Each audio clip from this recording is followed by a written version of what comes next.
दंडवत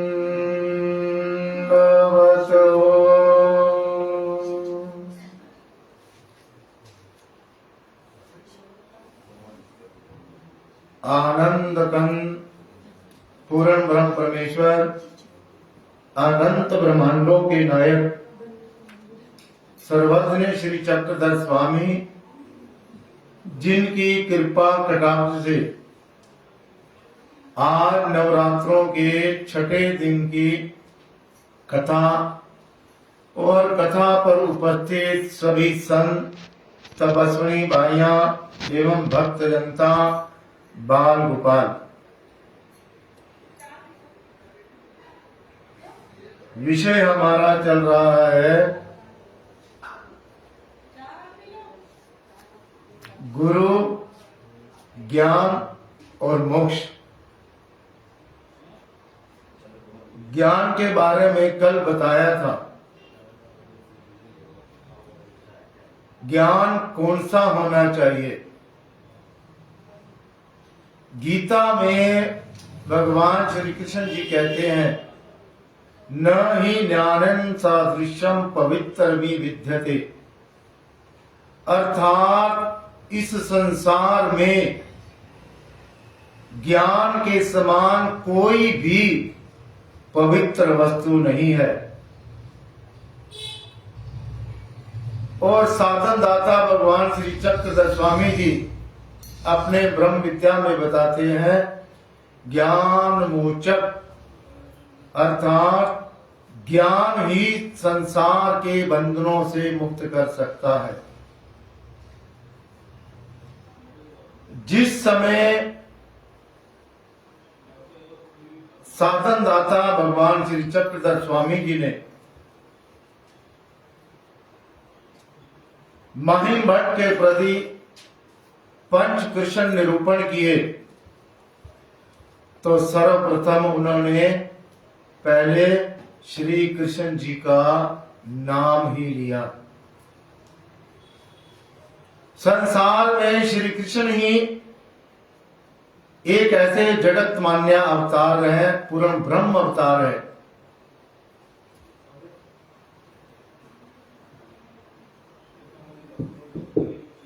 कोई कृष्ण को काला कहता है, कोई सांवला कहता है, कोई गोपाल कहता है, कोई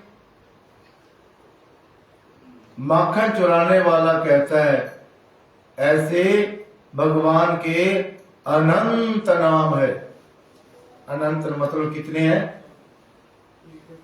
1008 ऐसा बोला जाता है।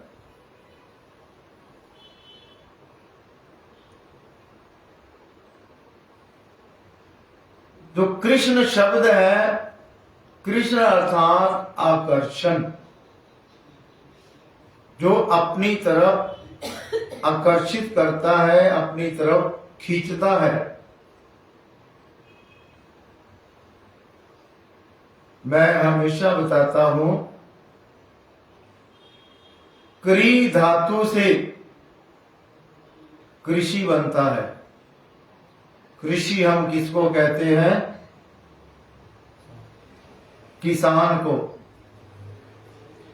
जैसे किसान अपने खेत में हल चलाता है, हल चलाने के बाद उस खेत के अंदर जो घास, टहनियां, पत्थर वगैरह होते हैं, वो अपने आप ही ऑटोमेटिक साफ होते जाते हैं, अलग होते जाते हैं। जैसे जैसे हल चलता जाएगा वैसे वैसे ये घास, फूल, टहनियां, पत्थर अपने आप अलग हो जाती है। इसी प्रकार जो हमारा शरीर रूपी खेत है, जैसे जैसे श्री कृष्ण नाम रूपी हल चलता है, अर्थात श्री कृष्ण नाम का हम स्मरण करते हैं, वैसे वैसे यह शरीर उस परमात्मा के योग्य बन जाता है। हमारे भी कर्म कट जाते हैं किसी कवि ने कहा, है आंख जो शाम का दर्शन किया करे, है शीश जो प्रभु का वंदन किया करे, बेकार वो मुख है जो रहे व्यर्थ बातों में, मुख वो है जो श्याम नाम का सिमरन किया करे। हीरे मोती से नहीं है शोभा हाथ की, है हाथ जो भगवान का पूजन किया करे, मर कर भी अमर नाम है उस जीव का, प्रभु प्रेम प्रदान किया करे। है आंख जो शाम का दर्शन किया करे, अर्थात वो बड़े भाग्यशाली लोग हैं जो उस मेरे ठाकुर जी का, जो उस भगवान श्री कृष्ण का दर्शन किया करते हैं। है शीश जो प्रभु का वंदन किया करे, अर्थात जो भगवान के आगे अपने सिर को निभाते हैं। बेकार है रुक रहे जो व्यर्थ बातों में। हम जब भी देखते हैं, हम बेकार की बातें अर्थात संसार की इधर उधर की बातें करते हैं, लेकिन आप जानते हो इससे परमात्मा नाराज होते हैं। अगर परमात्मा ने आपके मंगल कार्य में आना भी हो तो वो आकर भी चले जाते हैं। हमारे साधन दाता भगवान श्री चक्रधर स्वामी जी प्रतिदिन जिस समय डोमे ग्राम में थे, भक्तों को निरूपण किया करते थे। एक बार का प्रसंग है, भगवान निरूपण की इच्छा से वहां तक गए तो जो सभी भगत थे आपस में ऐसे वार्तालाप कर रहे थे, अन्य वार्ता कर रहे थे। भगवान ने देखा और चुपचाप आकर अपने आसन पर बैठ गए। बादशाह आई, कहते भगवान को पूछने लगी, कहते महाराज आपने क्या निरूपण नहीं करना? भगवान कहने लगे, जो बच्चे हैं अर्थात हमारे भगत हैं, अन्य वार्ता कर रहे हैं, इसलिए हम वहां से वापस आ गए। फिर थोड़ी देर बाद नावदेव प्यारे आदि भक्तों के साथ आए। बादशाह को पूछने लगे, कहते आज भगवान ने निरूपण नहीं किया। बादशाह ने फिर कहा, कहते भगवान तो गए थे आपको निरूपण करने की इच्छा से, लेकिन आप सभी लोग अन्य वार्ता कर रहे थे, इसलिए भगवान वहां से वापिस आ गए। और हमारे भगवान कहते हैं, अन्य वार्ता बसी निद्रा जांग, वरी निद्रा कीजिए, परी अन्य वार्ता ना कीजिए। अन्य वार्ता बसी निद्रा जांग अर्थात अन्य वार्ता करने की अपेक्षा सो लेना अच्छा है, क्योंकि कम से कम किसी की निंदा चुगली व्यर्थ की बातें तो नहीं करेंगे, हिंसा तो नहीं होगी, इसलिए सो लेना अच्छा है। भगवान श्री चक्रधर स्वामी जी अन्य वार्ता के बारे में बताते हैं। और एक बार क्या हुआ, भगवान श्री चक्रधर स्वामी जी गंगापुर में थे। कहां पे? ये राजस्थान वाला गंगापुर नहीं, महाराष्ट्र के अहमदनगर जिले में है, और ये आप कभी भी कोई नहीं गया होगा वहां पर। ये है उधर वैजापुर औरंगाबाद के पास है। भगवान अपने भक्तों सहित ऐसे जा रहे थे, इतने में भीड़ का पद्मनाभी वहां पर आया और पहुंच गया। वो भी भगवान के साथ साथ चलने लगा, भक्तों के साथ चलने लगा, और मन में सोचता है अगर मेरे परिवार वाले भी सभी भगवान के भक्त होते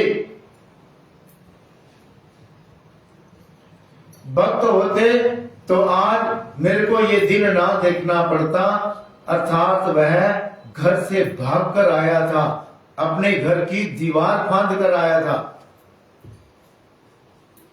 ऐसा मन में विचार कर रहा था। अब भगवान को हम सर्वज्ञ कहते हैं, अंतर्यामी कहते हैं। भगवान कहने लगे इस पद्मनाभी को अपनी टोली से निकाल दो। सभी पूछने लगे, कहते महाराज क्यों? कहते ये ऐसा है जैसे वो धांधुल किसान था और वो मोक्ष चाहता था, इसी प्रकार ये भी मोक्ष चाहता है। धांधुल भी मोक्ष चाहते चाहते इस संसार से चला गया। फिर सभी पूछने लगे महाराज ये धांधुल कौन था, क्या है इसकी कथा? फिर भगवान बताने लगे धांधुल नाम का एक छोटा सा किसान, जिसकी बड़ी थोड़ी सी ही जमीन थी, होगी 1 आधा किला 2 किला, तो अपने खेत में जो भी फसल लगाया करता, उसने देखा, कहते मेरे खेतों को पता नहीं कौन आकर खा जाता है। उसने फिर अपने खेतों की रखवाली करनी शुरू कर दी। खेतों की रखवाली करनी शुरू कर दी तो उसने क्या देखा, इंद्र देवता का जो वाहन है, कौन सा इंद्र देवता का वाहन? हाँ जी, बहुत बढ़िया। इधर से देखो, आवाज आई है। इंद्र देवता का जो वाहन है, वाहन अर्थात जो उसकी गाड़ी है, सवारी है,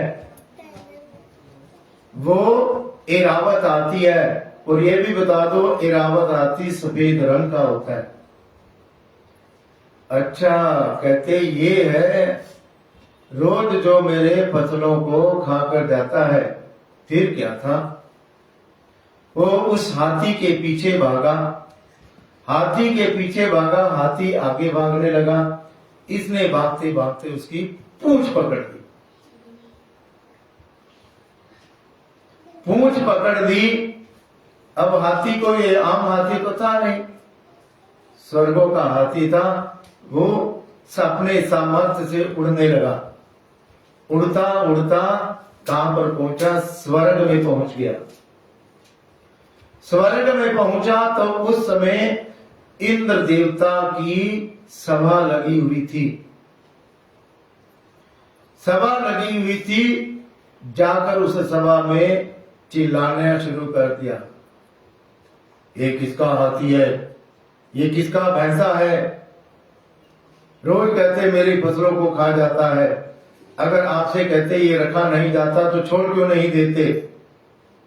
अब कहां स्वर्गों का राजा इंद्र देवता, वो कहां ये मृत्यु लोक का किसान। अब इंद्र देवता कहते उस समय खड़े होकर अपने देवताओं को सभी संबोधित कर रहे थे। उन्होंने देख लिया, कहते ये तो कोई पंजाब का कहते आदमी है, पंजाब का आदमी है। कहते मेरी कुर्सी खाली पड़ी है, कहते अगर ये बैठ गया तो 5 साल इसका उठना नहीं है। पहले तो कहते मैं अपनी कुर्सी पर बैठूं। इंद्र देवता अपनी कुर्सी पर बैठे, फिर पूछने लगे, हाँ भाई क्या बात है, क्यों चिल्ला रहे हो? कहते पहले ये बताओ ये भैंसा किसका है? कहते क्यों क्या हुआ? कहते इसने सारी मेरी फसल खा ली है। कहते कितना तेरा नुकसान हुआ? कहते बहुत सारा नुकसान हुआ। कहते वो देख, कहते वो सामने सोना पड़ा है, चांदी पड़ा है, हीरे पड़ा है, जो तेरे को चाहिए ले जा। अब स्वर्ग शब्द की जो व्याख्या है, कहते वो सुखावाचक अर्थात सुख में जहां सुख प्राप्त होता है उसको स्वर्ग बोला जाता है। सुख ही सुख है वहां पर। तो कहते जा ले जा जितने ले लिया। अब किसान था, किसान के यहाँ पर हमेशा परना होता ही है। उसने अपने परमेने में सोना चांदी भरा।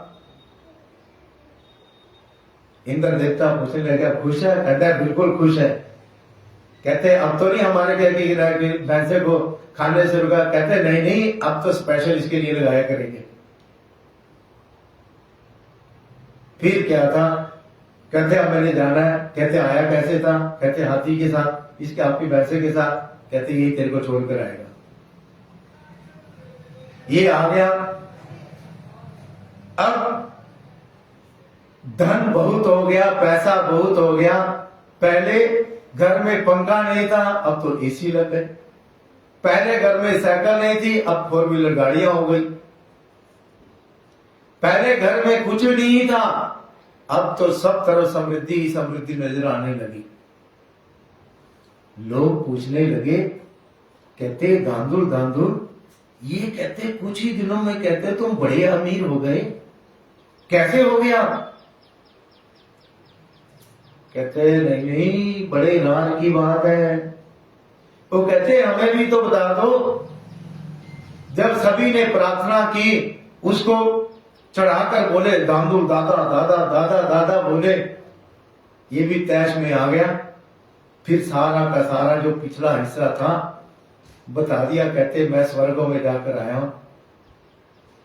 अब कहते फिर हमें भी स्वर्गों में ले जा। जैसे अपने यहां से कोई विदेश गया हो, अब किसी ने जाना हो तो वो अगर उससे पूछ ले कैसी कैसी व्यवस्था है, कैसे कैसे जाना पड़ता है, कैसे फॉर्म भरने पड़ते हैं, पहले तो वो भी बड़े बताने में ये करता है चल जैसे तैसे मैं बता भी दे। तो कहते हमें भी ले जाओ। कहते ठीक है, जिस दिन कहते वो इरावत हाथी आएगा मैं आप सबको बता दूंगा। फिर एक दिन हाथी वो आया, इसने सारे गांव वालों को संदेशा भेज दिया। अब जो लालची लोग थे वो सारे आगे जिस समय रावत हाथी जाने लगा, सबसे पहले इसने उसकी पोछ को पकड़ा, फिर दूसरे ने उसकी टांगे पकड़ी, तीसरे ने उसकी टांगे पकड़ी, चौथे ने उसकी टांगे पकड़ी। ऐसे हाथी ऊपर उड़ता जा रहा था तो सब एक दूसरे की टांगे पकड़ रहे थे। करते करते बड़ी लंबी पूंछ बन गई। सब ऊपर जा रहे थे। उनमें से एक गुड़िया थी, बड़ी बोलती थी, बहुत बातें करती थी, जो कभी चुप होते ही नहीं थी। उड़ते उड़ते उसने पूछते पूछते अब सबसे ऊपर धांधुल है। कहते धांधुल धांधुल दादा, कहते तुम स्वर्गों में जाकर आए हो तो स्वर्गों में क्या क्या होता है? वो कहते स्वर्गों में क्या नहीं होता ये पूछो। कहती अच्छा। फिर कहते स्वर्गों में कपास होती है? कहते हाँ, क्यों नहीं होती? कहते वो कितनी बड़ी होती है? वो कहता है उसने पूंछ ऐसे पकड़ी हुई थी। कहता है इतनी बड़ी, और अपने पूंछ से हाथ छोड़ दिए। फिर क्या था, एक के बाद दूसरा, दूसरे के बाद तीसरा, तीसरे के बाद चौथा, चौथे के बाद पांचवा, जितने भी लोग थे सब आकाश से नीचे आकर सब एक दूसरे के ऊपर गिर और दंडवत हो गए। इसका कारण क्या था? अन्य वार्ता, जो हम बातें करते हैं, ना वो बुढ़िया बोलती, ना वो दांदुल हाथ छोड़ता। इसलिए अन्य वार्ता नहीं करनी चाहिए। भगवान भी रूठ जाते हैं। अगर परमार्थ भी प्राप्त होना हो, अगर देखो ना बोलती तो स्वर्गों में चला जाना था, स्वर्ग को कम से कम देख कर तो आते, कुछ प्राप्त भी होना था। जब भी कोई मंगल कार्य होता है, विशेष रूप से ध्यान रखा करो इस बातों का। भाई हमने बातें नहीं करनी। अगर बात करने का मौका मिल भी जाए तो अपने धर्म की बात करो, इधर उधर की बातें मत करो। ले कहते सूट किन्ने रहे बड़ा सोना ही कहते ये चुन्नी, एक चुन्नी उत्थे मिली नहीं, नहीं चुन्नी तो मैं कहते दूसरे पासों लैके आती। फिर सूट किहदे कोल सवाया? ले कहते ओहदे कोल। हाय हाय कहते मनु भी लाई दी, कहते मनु दिखा दी, कहते दर्जी। ये ऐसी अन्य बातें जो होती हैं अपने घरों में अपने उधर ही किया करो। अब बात चल रही थी कृष्ण नाम की। कहते कृष्ण सांवले हैं, कृष्ण काले हैं। इनकी हर बातें हैं जो सब निराली हैं दुनिया से। जो खड़े होते हैं वो भी टेढ़े। लोग दो पैरों के ऊपर खड़े होते हैं, ये एक ही पांव के ऊपर खड़े थे। किसी कवि ने कहा हर बात निराली है उसकी, हर बात में है एक टेढ़ापन। हर बात निराली है उसकी, हर बात में है एक टेढ़ापन। हर बात निराली है उसकी, हर बात में है एक टेढ़ापन। हर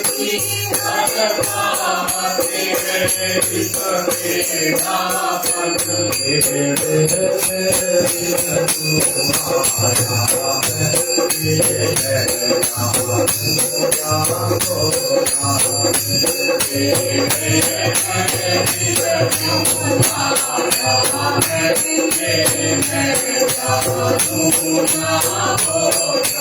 में है एक टेढ़ापन।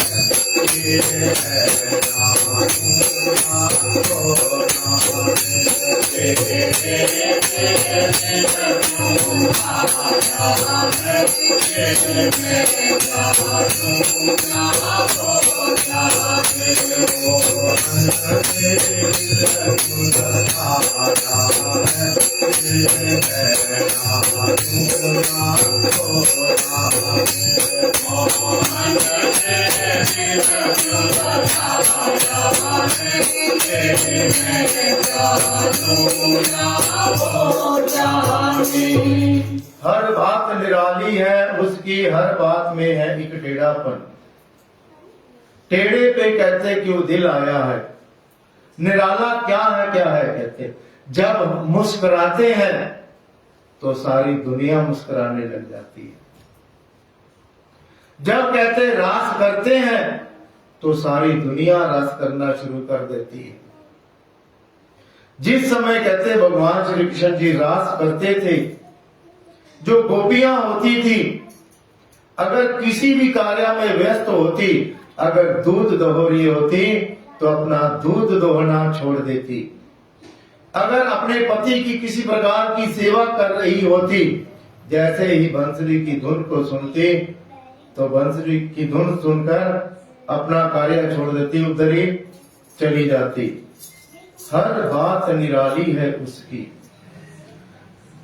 अवतार लेने से पहले ही अपने माता पिता वसुदेव देवकी को क्या कहा, मेरा अवतार होगा। आप कहते जैसे मेरा अवतार होगा आप मेरे को गोकुल में छोड़कर आ जाना। ऐसा कोई क्या संसारिक जीव कर सकता है? नहीं कर सकता। जिस समय कहते अवतार हुआ तो भगवान ने उबासी ली। उबासी लेने के साथ ही देवकी माता क्या दिखती है? संपूर्ण विश्व, आकाश, नदियां, पहाड़, पर्वत, सभी देवी देवता, जो कुछ भी हमारी आंखों से प्रपंच नजर आता है, सब दिखाई देने लगे। जिस इंटरनेट की वजह से आज हम मोबाइलों में देखते हैं, तो भगवान ने इसका आविष्कार तो द्वापर युग में ही कर दिया था। हर बात निराली है उसकी, हर बात में है एक टेढ़ापन। टेढ़े पे क्यों दिल आया है, यही उनकी विशेषता है। महाभारत का प्रसंग है।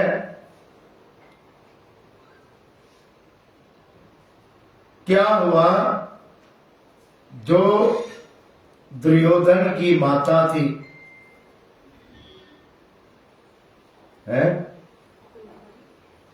की नाम जी, मैं तो बोल रही ना, पता नहीं की गांधारी।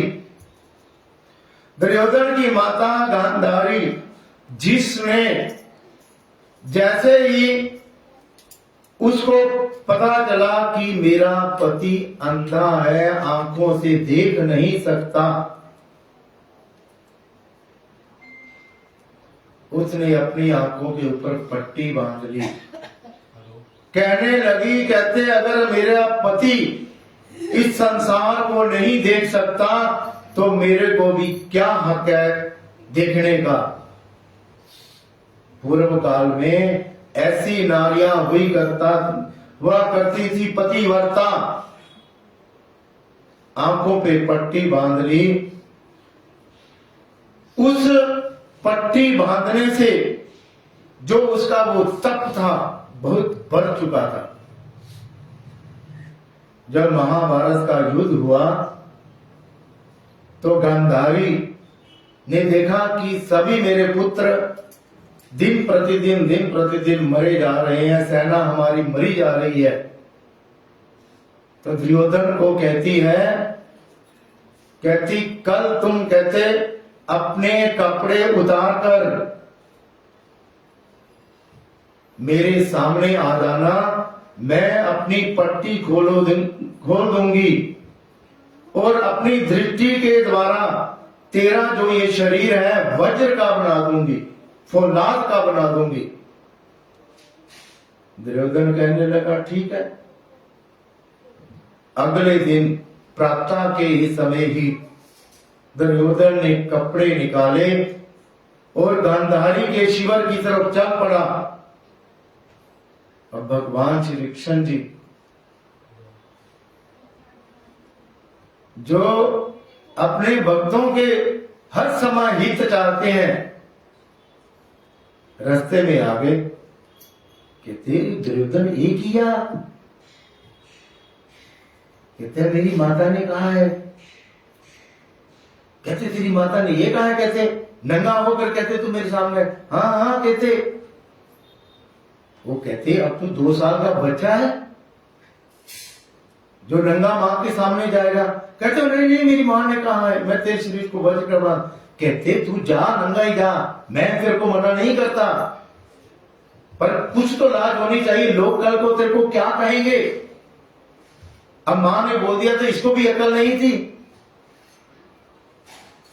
कहता फिर, कहते वो सामने केले का पेड़ लगा है, इतनी जगह पर कहते केले के पत्ते ही बांध ले। अब दुर्योधन ने उतनी ही जगह पर केले के पत्ते बांध लिए और मां के सामने चला गया। जैसे ही मां ने पट्टी खोली तो दुर्योधन की तरफ देखा तो उसके इतने हिस्से पर केले के पत्ते लगे हुए थे। मां ने डायरेक्ट ही पूछा, कहते रास्ते में तेरे को कृष्ण भगवान तो नहीं मिले? कहते हाँ कृष्ण भगवान ही मिले थे। बस वो भी जानती थी हर बात निराली है उसकी, हर बात में है एक टेढ़ापन। हम कहते हैं ना, जब सीधी उंगली से घी ना निकल रहा हो तो टेढ़ी करके घी निकाल लेते हैं। तो यही उनमें विशेषता थी। हर बात निराली है उसकी, हर बात में है एक टेढ़ापन। हर बात निराली है उसकी, हर बात में है एक टेढ़ापन। टेढ़े दिल क्यों आया है, ये मैं जानूं या ओ जाने।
महाभारत के खत्म होने के बाद एक बार अर्जुन और हनुमान जी की मुलाकात हो गई। अब जो अर्जुन था उसको अपने गांडीव का, धनुष का बड़ा ही अहंकार था। अर्थात इस संसार में मेरे जैसा कोई भी धनुषधारी नहीं है जो इतना सामर्थ्य रखता हो। बातों बातों में ही हनुमान जी को कहते आपने त्रेता युग में श्रीलंका के ऊपर चढ़ाई की थी, फिर उस समय पत्थरों का पुल बनाया था, भाई तीरों का क्यों नहीं बनाया? हनुमान जी कहने लगे, भाई तीर तो बहुत कच्चे होते हैं, पत्थर पक्के होते हैं। कहते नहीं नहीं। आपस में बहस करते करते उन्होंने शर्त लगा ली। कहते देखो, अर्जुन कहने लगा मैं तीरों का पुल बनाता हूं, अगर आपने तोड़ दिया तो मैं अग्नि में प्रवेश कर जाऊंगा, अगर नहीं तोड़ सके तो हनुमान जी कहने लगे, हनुमान जी को बोला आप क्या करोगे? कहते मैं हमेशा युद्ध में आपके साथ रहूंगा, साथ रहूंगा। आपने देखा होगा जो अर्जुन का रथ था, भगवान श्री कृष्ण के रथ के ऊपर हनुमान जी की फोटो है। वो भाई फोटो किस लिए है? वो शर्त हारे हुए थे। आवाज में कहते जिस समय शंखों की ध्वनि होगी उस कहते ध्वनि को मैं दुगनी चौगनी आवाज में परिवर्तित कर दूंगा, गर्जना को तेज कर दूंगा। कहते ठीक है। अर्जुन ने तीरों का पुल बना दिया। अब हनुमान जी के लिए क्या मुश्किल था? एक पर्वत उठाया, तीरों के ऊपर जोर से छलांग लगाई, वो जो पुल था टूट गया। अब शरत के मुताबिक अर्जुन ने अपना अग्नि में प्रवेश करना था, तो प्रवेश जैसे ही करने लगा उसने भगवान को याद किया। कहते हैं ना, दुख में सिमरन सब करे, सुख में करे ना कोई। सुख में सिमरन करे सो दुख काहे कोई रे बंदे, दुख काहे कोई। अब अर्जुन ने देखा मृत्यु नजदीक आ गई है, चलो मरते समय भगवान को याद कर लो। भगवान ने गीता में बताया था, अंत काले चा मामेन स्मरण मुक्ता कलेवरम। अंत काल में भी जो भगवान को याद करता करता प्राण को त्यागता है वो भी सदगति को प्राप्त होता है। जैसे ही अर्जुन ने भगवान का नाम लिया और अग्नि में प्रवेश करने लगा, एक पांव उठाया और हाथ जोड़े और क्या कहता है, जय श्री कृष्ण। अब आज देखो आई नहीं, जय श्री कृष्ण की क्या, जय श्री कृष्ण। जैसे ही आवाज लगाई श्री कृष्ण जी को, श्री कृष्ण जी हाजिर। क्षण लगा, देखो एक क्षण। अब वहां से भी कोई गली से यहां तक आए तब भी दिखाए ना, दिखता भी है दिखता भी नहीं, नजरों से मेरे हटता ही नहीं। ये कैसा जादू चलाया है? आगे कहते हाँ भाई अर्जुन क्या हो गया, हनुमान जी क्या हो गया, तुम अग्नि में प्रवेश करने लगे हो। कहते महाराज ऐसे ऐसे बात हुई थी, मैं शर्त हार गया हूं। और भगवान कहने लगे वही देखो, आजकल लोग फुटबॉल खेलते हैं तो वो भी रेफरी रखते हैं, क्रिकेट खेलते हैं तो भी एम्पायर रखते हैं। अब तुम्हारे दोनों के बीच में कहते कौन रेफरी है कौन एम्पायर है, कौन गवाह है? ये तो बात ठीक है। कहते कोई गवाह नहीं था। कहते हनुमान तो कल कहते लोगों में डींगे मारता फिरेगा। कहते अब ऐसे करो, मेरे सामने कहते तुम फिर दोबारा तीरों का पुल बनाओ। फिर कहते हनुमान जी ने जब पहले तोड़े थे अब भी तोड़ देंगे, इनको क्या मुश्किल है। कहते लो जी। अब फिर अर्जुन देव जी ने तीरों का पुल बना दिया। अब हनुमान जी को भी पता था ये भगवान आए हैं, इनकी कहते जो बातें हैं सारी निराली हैं, जरूर कहते कुछ ना कुछ दाल में काला है। कहते कोई बात नहीं, पहले एक पहाड़ उठाया था अब 2 पहाड़ उठा लिए। अब भगवान ने क्या किया, अदृश्य रूप में सुदर्शन चक्र अपने उसके नीचे, वो पुल के नीचे लगा दिया। हनुमान जी ने ऊपर से जोर से छलांग लगाई। छलांग जैसे ही लगाई, जैसे गेंद नीचे मारो उड़ के चली जाती है, ऐसे ही हनुमान जी उड़कर ऊपर चले गए। अब हनुमान जी आ गए। इसीलिए तो कहा है, दिखता भी है दिखता भी नहीं, नजरों से मेरे हटता भी नहीं। दिखता भी है दिखता भी नहीं, नजरों से मेरी हटता भी नहीं।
तेरे प्यार में दिल दीवाना हुआ, मैं इस जग से बेगाना हुआ। मैंने क्या खोया मैंने क्या पाया है।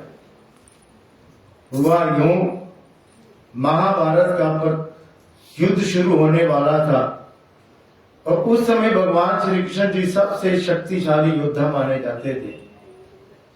संसार में एक ऐसे भगवान श्री कृष्ण जी थे जिनके पास सबसे ज्यादा सेना थी। कितनी सेना थी?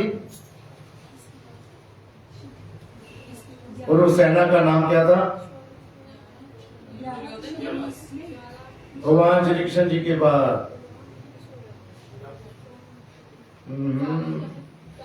56 कोटि नारायणी सेना थी।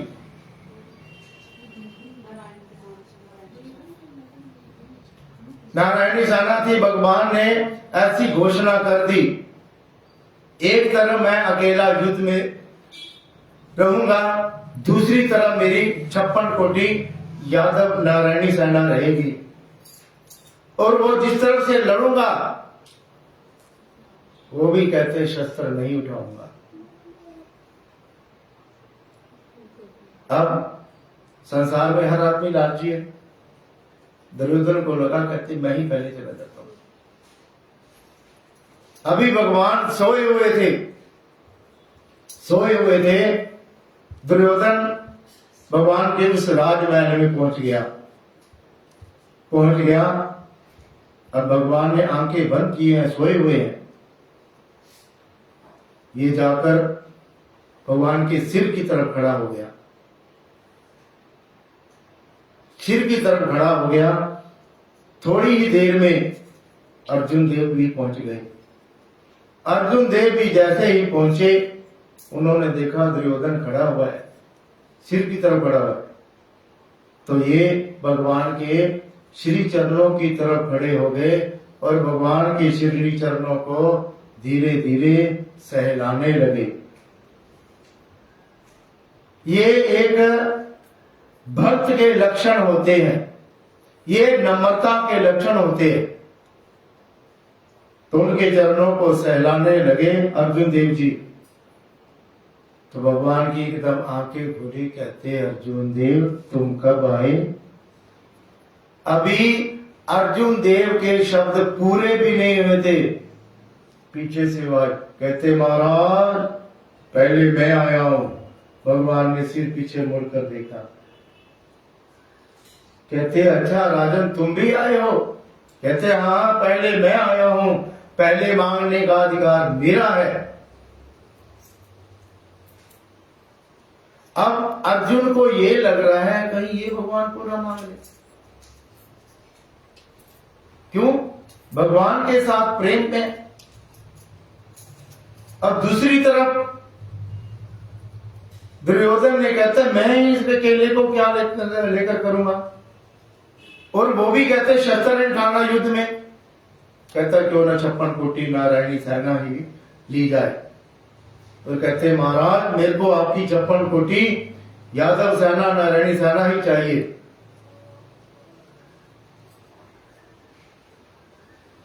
अर्जुन मन ही मन बड़े खुश हो गए, कहते मैंने खोया नहीं, मैंने पा लिया है। लोगों की दृष्टि में उन्होंने 56 कोटि यादव सेना छोड़ दी, लेकिन मैंने क्या खोया है, मैंने क्या पाया, ये मैं जानूं या वो जानूं। गीता के 18वें अध्याय में आता है यत्र श्री कृष्ण तत्र श्री विजयो, अर्थात जिस तरफ श्री कृष्ण है विजय उधर ही होगी। जिस तरफ धर्म होगा विजय उधर ही होगी। तो कैसे था? तेरे प्यार में दिल दीवाना हुआ, मैं इस जग से बेगाना हुआ। तेरे प्यार में दिल दीवाना हुआ, मैं इस जग से बेगाना हुआ। तेरे प्यार में दिल दीवाना हुआ, मैं इस जग से बेगाना हुआ। तेरे प्यार में दिल दीवाना हुआ, मैं इस जग से बेगाना हुआ। तेरा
शास्त्र ये कहता है कि इस संसार में अन्नदान से उत्तम।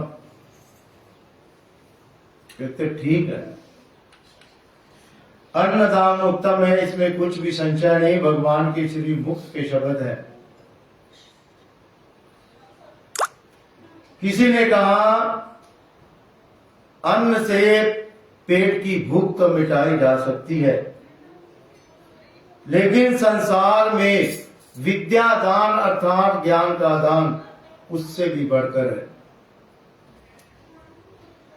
अन्न खाने से पेट की भूख मिट सकती है, लेकिन ज्ञान एक ऐसी वस्तु है जो अपने अंदर उतार लेने के बाद जन्म मरण की भूख मिट सकती है। जन्म मरण के फेरे ही हमारे कट सकते हैं।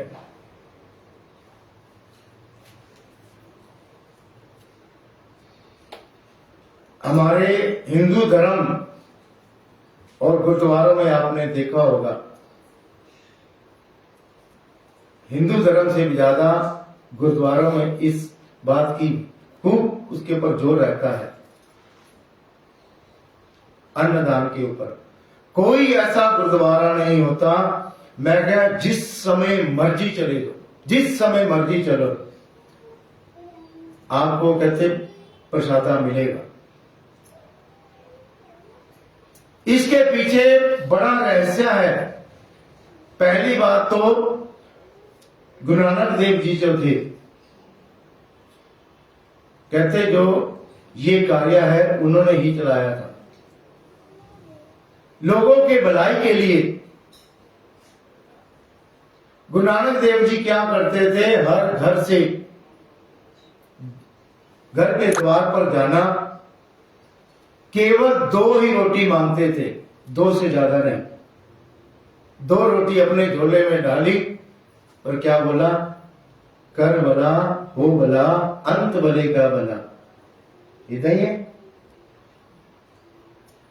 करते करते क्या हुआ, समय चलता गया।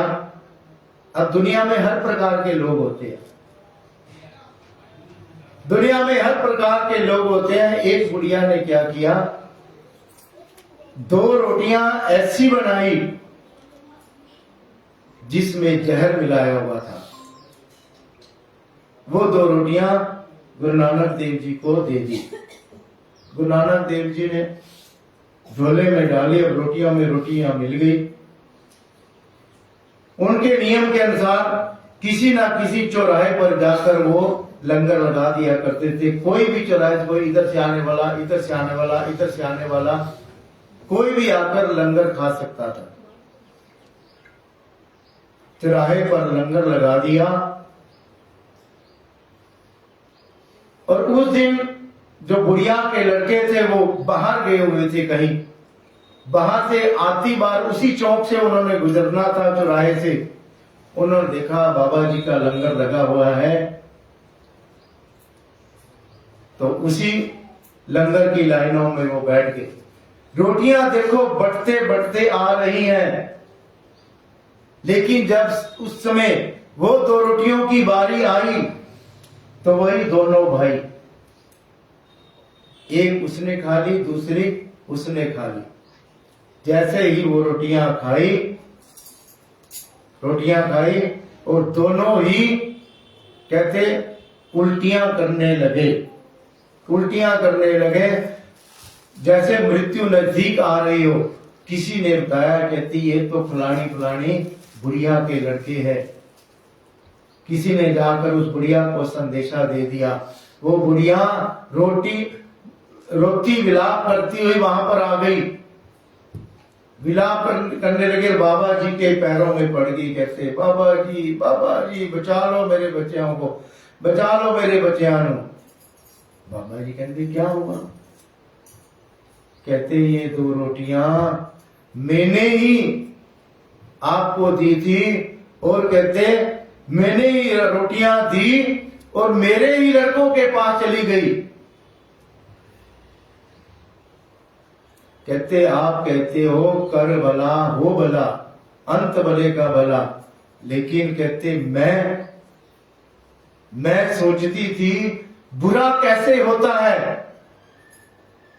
जो बुरा सोचता है उसका बुरा ही वैसे होता है। कर बुरा हो बुरा। और भगवान श्री चक्रधर स्वामी जी कहते हैं अन्नदान ते उत्तम। जो ये हमारे को शरीर मिला हुआ है, ये अन्नदान करने की ही वजह से मिलता है।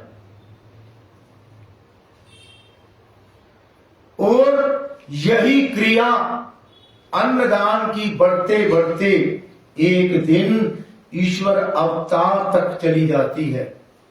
आज जैसे हम अन्नदान करते हैं, उससे क्या हुआ, किसी भगत ने खाया, भगत से उसकी योग्यता आगे बढ़ी, किसी महात्मा के मुंह को लगा, महात्मा के मुंह को लगा, किसी महंत के मुंह को लगा, महंत के मुंह को लगा, किसी पात्र के मुंह को लगा, पात्र के मुंह को लगा, किसी अधिकरण के मुंह को लगा।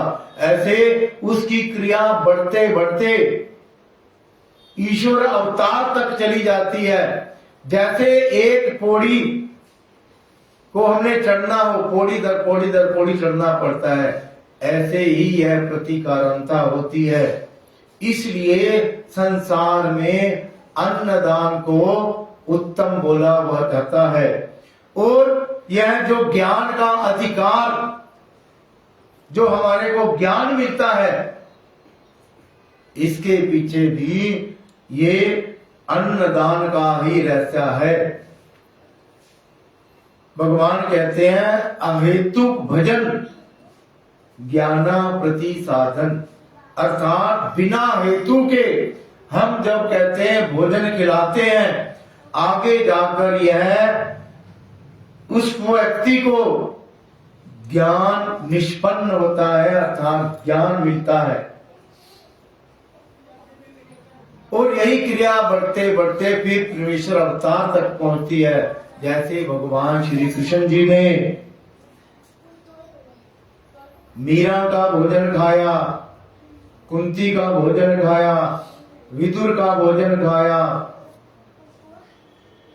तो यह जब भगवान स्वयं भोजन करते हैं तो प्रेम का अधिकार निकलता है। तो ये क्रिया हमेशा चलते रहने चाहिए। जरूरी नहीं है, मैं कहता हूं अगर हमारे पास नमक के लिए पैसे हैं तो नमक रूपी भी क्रिया हम कर सकते हैं। क्योंकि कोई भी देखो सब्जी बनती है, जब तक उसमें नमक ना डाले हो तो स्वाद आ ही नहीं सकता। आप महाराष्ट्र में जो लोग गए हुए हैं, जितने भी हमारे तीर्थ स्थान बने हुए हैं, तीर्थ स्थान बने हुए हैं, 90% 90% उन तीर्थ स्थानों के ऊपर एक नाम लिखा होता है सीताराम कुड़व। सीताराम कुड़व कृष्ण है, सीताराम कृष्ण कुड़व। हाँ, सीताराम कृष्ण कुड़व। कहते क्या हुआ, आज भी वो बाबा जी हैं, आज भी वो भगत है। वो कहते इतनी गरीबी आ गई, इतनी गरीबी आ गई, जो मारवाड़ गांव के बाबा जी हंसराज बाबा जी हैं, अपने यहां भी आए हुए हैं, उन्होंने उससे बात की बाबा जी से। कहते बाबा जी लॉस पे लॉस, लॉस पे लॉस मेरा चल रहा है। कहते बाबा जी कोई बात नहीं। कहते श्री दत्तात्रेय गुरु महाराज जी की शरण में जाओ, पंचालेश्वर में, वहां कहते संकल्प डालो, जितनी भी मेरी कमाई हुआ करेगी उसमें से कहते मैं 25% नहीं 10% भगवान के लिए परमार्थ के लिए निकाल दूंगा। वो कहता है बाबा जी, कहते हैं मेरा काम चल जाए, मैं 25% निकाला करूंगा। आप विश्वास करो, उसने मन में संकल्प किया, अपने कार्य को आगे बढ़ाया, कार्य इतना आगे बढ़ा, इतना बढ़ गया, उसकी कई फैक्ट्रियां हो गई। अब एक फैक्ट्री से कितनी बचत हो सकती है और कई फैक्ट्रियों से कितनी बचत हो सकती है। आज लाखों नहीं करोड़ों करोड़ों रुपए लगाकर उस हमारे भगत ने अपने तीर्थों का निर्माण कराया हुआ है। इसलिए अन्नदान हमेशा करते रहना चाहिए। भगवान कहते हैं अन्नदान से उत्तम। तो आज का कथा यहीं पर संपूर्ण। दंडवतो। और पूजा होनी है सारी।